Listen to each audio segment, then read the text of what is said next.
Hi, my name's Ed Roth. I'm the Central Region Director of the SHINE program, and I'd like to welcome everyone to another episode of our Medicare and More program. Kerry? Good morning, everybody, or good day, everybody. We just want to say hi and welcome back to us. One of the couple different topics we want to talk about today is, for example, we are still within the Medicare open enrollment period, and that's the general open enrollment period. So we would like to touch on that a little bit today, and we're also going to talk about kind of the secret weapon or something the state doesn't talk about very much that's called Common Health. It's a very interesting program, so we'll talk about that and get into the details of that. And we're also going to talk about another state program called Health Safety Net and talk about what Health Safety Net can do for individuals, how it can save you some money, and how it can help an individual augment their current insurance. And if we have time, we might talk about the Frail Elder Waiver Program, but we might have to wait for another day for that. So what would you like to start with? Well, let's start with the general enrollment period. And that's a period of time that runs from January 1st of each year to March 31st of each year. And since this program will be airing sometime in March, we want to make sure that folks are aware of that. And this is the one time in the year where if you don't have Medicare Part B, you can sign up to get your Medicare Part B. So you want to be sure that if you don't have Part B now and you need it, remember Part B is kind of the entry fee into the other parts of Medicare where you can supplement your original Medicare Part A, and you can sign up for that by simply calling Social Security and letting them know you want to sign up for Part B. So that's important. And if you do it before March 31st, your Part B coverage will begin on July 1st. So you want to be aware of that important timeline to get that done. Now, as Kerry said, we have a couple of important programs we want to talk about today that can really help you. So stay tuned, and we just want to see and bring up some key points in these two programs. So the first one we'll talk about is the Common Health Program. And that's a program offered by Mass Health to help disabled people. Kerry, you want to get into a few details of the Common Health Program? Sure. Common Health is a program that's not really well known. In fact, it's not advertised at all, but it's certainly available to anybody that is considered disabled. So there's a couple of different ways that someone can be considered disabled. One, a person can be receiving Social Security disability from the Social Security Administration. So you can be considered disabled by receiving Social Security disability. So that would help a person to qualify. The other way a person can be considered disabled is by actually applying to the state of Massachusetts. There's a special supplement to apply to be considered to be disabled. So you would fill out that supplement to a Mass Health application, send that into the state, and then the state, based on your medical history, will decide if you are considered disabled. So that's the primary key, or the primary thing that needs to be addressed first is the person disabled? Once a person has been determined to be disabled, then you have access to this program because it's only available to individuals that are disabled. That's right. And remember now, the disability has to be through the federal SSDI program or the Commonwealth of Massachusetts. And primarily this program works for folks that are both under 65 and over 65. Now, if you're under 65, there's another way to gain access to the program, and that would be to have like a deductible on your income. They take a look at your income, and then they determine what a deductible would be. And once you've achieved that deductible, you would have access to the Common Health Program. But you can also meet the work requirement, and the work requirement is fairly simple. It's 40 hours a month, okay, or 10 hours a week, and the work you do is rather simple. It can be babysitting. It can be minding an elderly person or sitting with an elderly person. It can be anything of that nature. And so you want to be aware of that, okay? And if you're over 65, this program, the only way you can get the program is if you meet the work requirement. You can't meet that deductible portion. But if you meet the work requirement, again, if you're disabled, you have a history of being collecting Social Security disability programs prior to you turning 65, and you can meet this work requirement, it's a good way for you to access these critical mass health services. I know we get calls, Kerry, all the time, and can you give us a typical call? Maybe somebody's turning 65 and is concerned about coverage for drugs or something like that? Yeah, sure. Sometimes what happens is somebody will call the office and they were on Social Security disability, let's say, and now they're turning 65 and they're very concerned about drug coverage. Maybe they're on very, very expensive drugs, or maybe they have a condition that's maybe heavy duty, like MS, or has rheumatoid arthritis or something like that. With those particular conditions, the medications are really expensive. So Common Health can help, though. So if somebody had Social Security disability and is aging into Medicare now, you're turning 65, you can actually have the Common Health program. So what happens, though, what is Common Health? Let's break it down into that. Common Health allows a person to have mass health benefits, full mass health benefits. It's whether or not it's full, I guess, would be debated, but it's pretty close. So a person would have Medicare as their primary coverage, and then you would have mass health as your secondary coverage. Now, when you turn 65 or when you're eligible for Medicare, mass health will no longer provide a person with medications. So now you have to have a Medicare prescription drug plan. But what happens is when a person has Common Health, that entitles them to benefits that are very similar to mass health, then the state will supplement someone's drug plan, or will subsidize it. So what they'll do is the state will pay up to $30 and change on a drug plan, and then the amount of money you would pay on your medications is locked in, it's fixed. So you may only pay at maximum $3 and some change on generics and $6 and some change on brands. Now, that's huge. So for example, if somebody's taking some injectable medications or some, again, expensive cancer meds or something like that, now to only pay $6 for brands is a really, really big deal. So essentially, again, someone would have mass health benefits and their Medicare and would have to have a Medicare drug plan. So that's very, very complete coverage. And between the Medicare and between the Common Health, a person should not receive any sort of medical bills whatsoever. So one thing to keep in mind, though, is it isn't just because you're disabled you get to have the Common Health program. There are some income guidelines as well. Would you like to talk about that? Yeah, there are some income guidelines, and we see this a lot. Here's where we see it. If someone's on Medicare and Mass Health, they turn 65. Well, once you turn 65, Mass Health has different income requirements.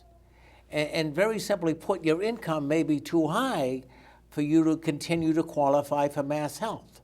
So that's the person that's going to give us a call. That's the person who this program will really help. So it works out very simply and that's what the program's for.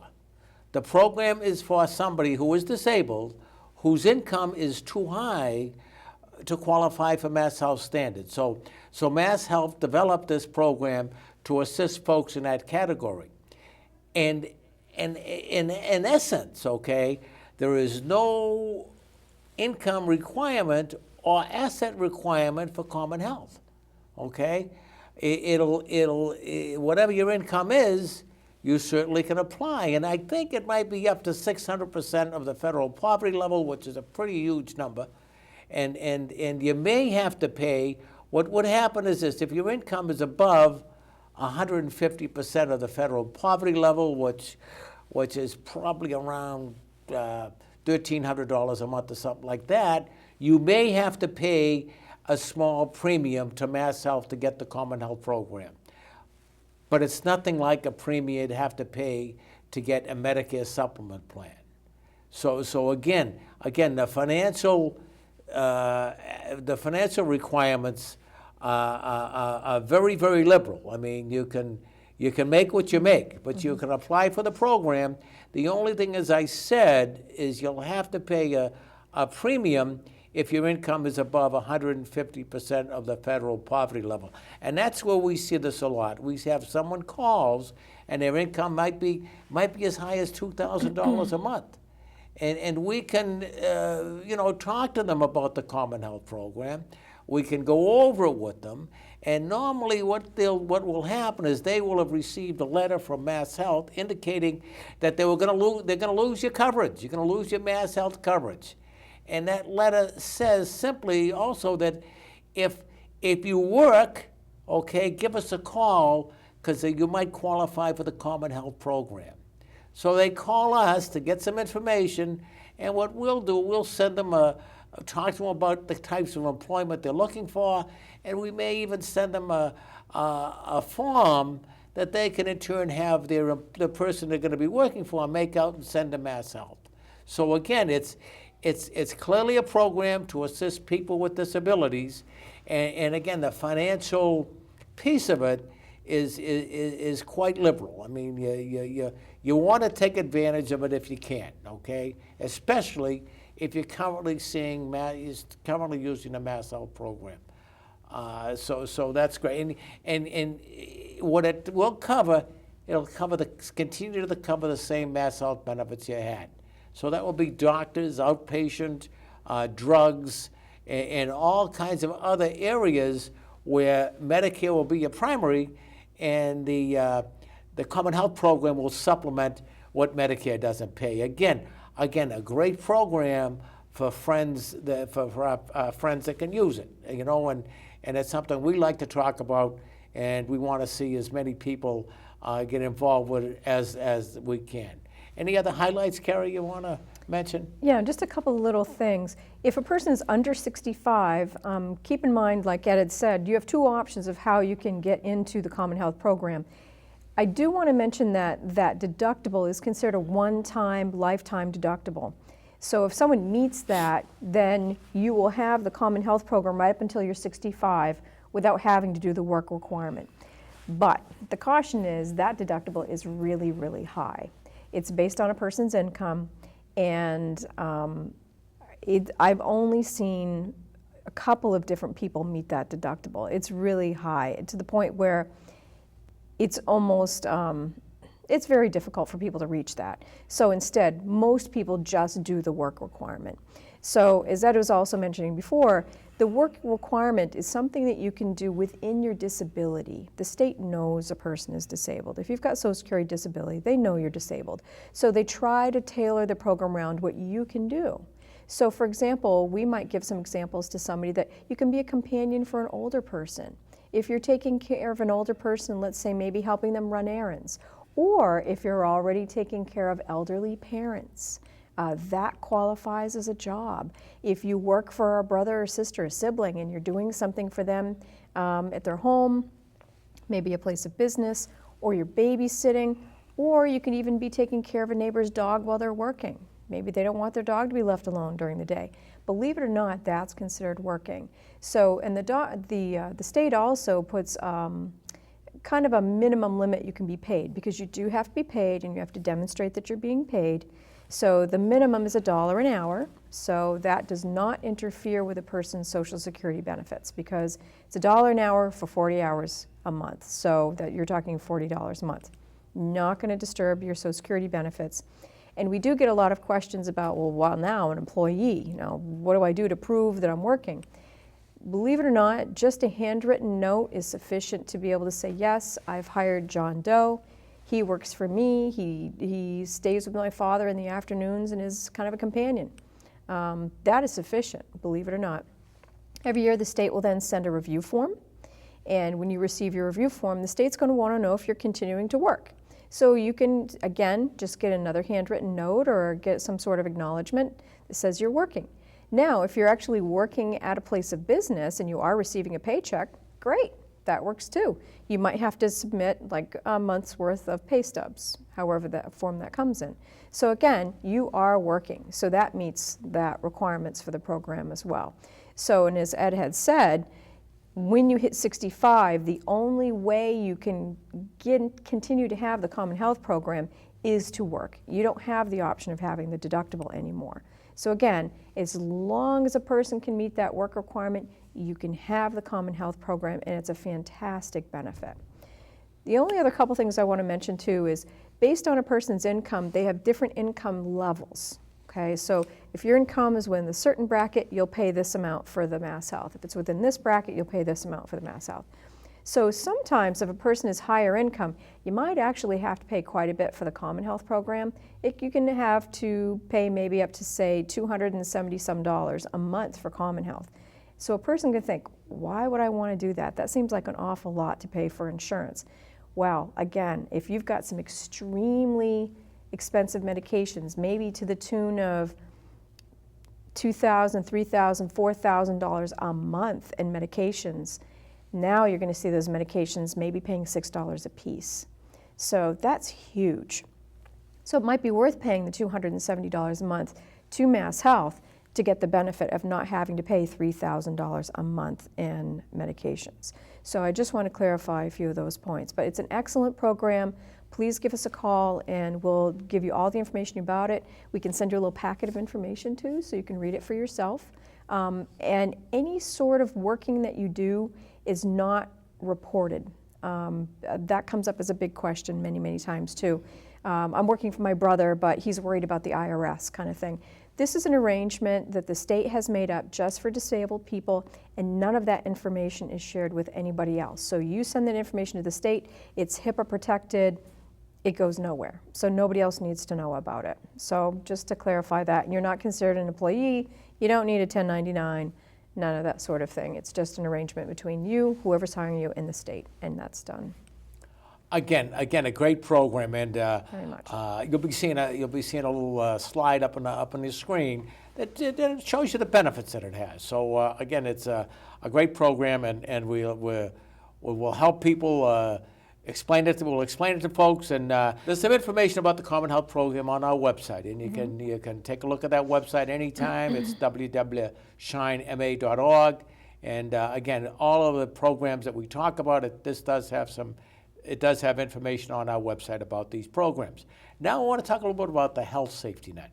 Now the Health Safety Net is another Mass Health program, and what that does, that's going to help folks if let's say their income is too high for Mass Health standard, but their income is actually below as high as 400% of the federal poverty level.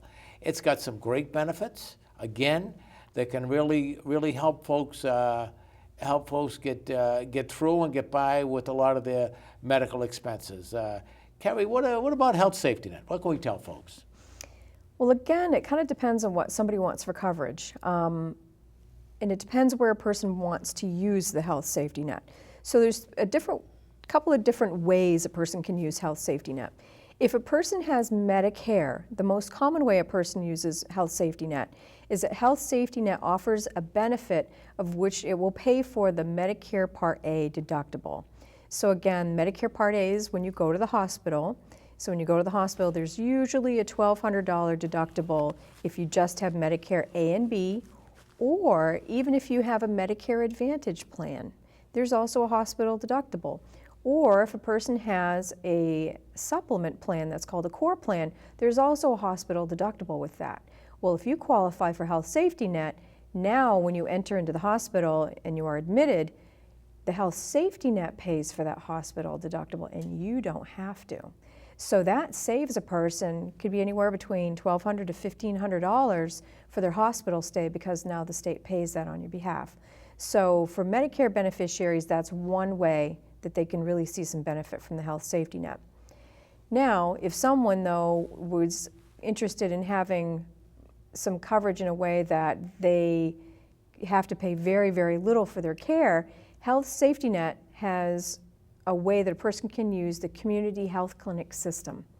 So if a person now has Health Safety Net, you can go to any community health clinic and you may pay absolutely nothing for your care there.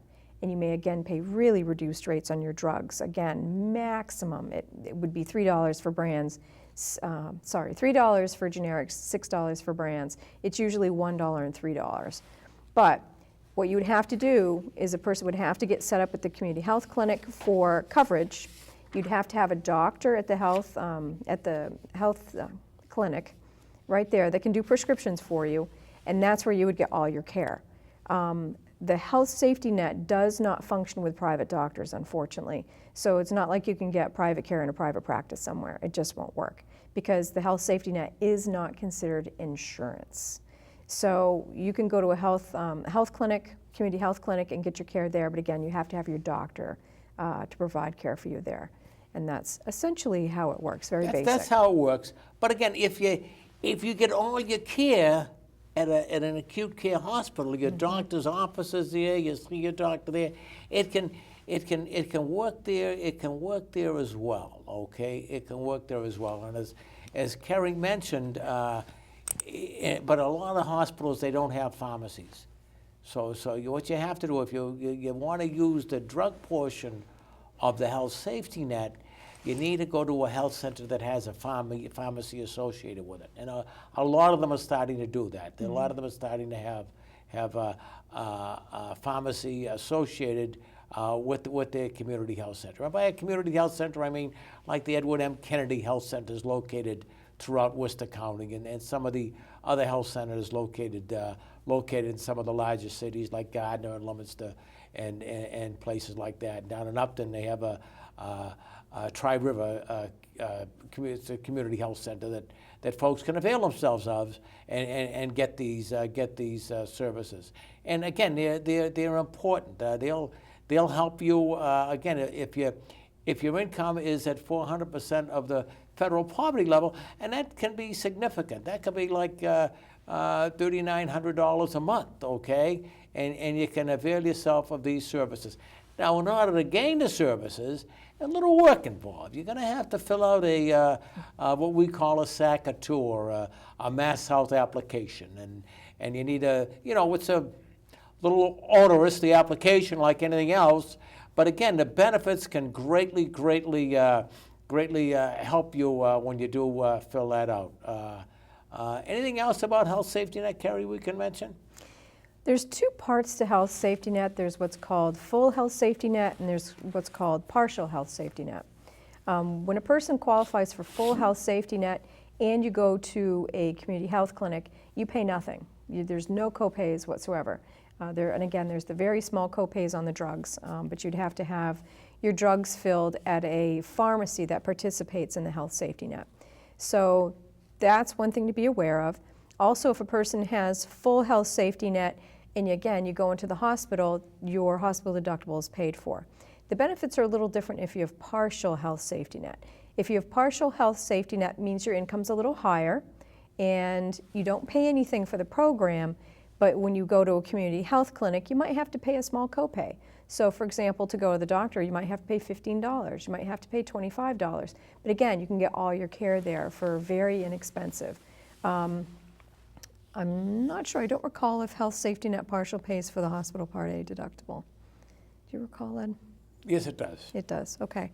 Pays a portion of it. It pays a portion of it.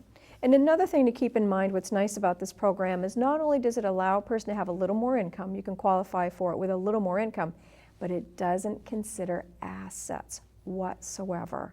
So it doesn't matter how much money you have in the bank, doesn't matter if you have a 401k, it doesn't matter about any of those things. Health Safety Net does not look at homes, cars, money in the bank. It just doesn't matter. All they want to know about is how much money do you receive per month as far as a monthly check, and that's how you would qualify. It's a great program and pretty much underutilized, or people don't know how it works. And if you called our office and you're like, hey, I think I qualify for this, we can actually figure out ways for you to maybe pay for less insurance.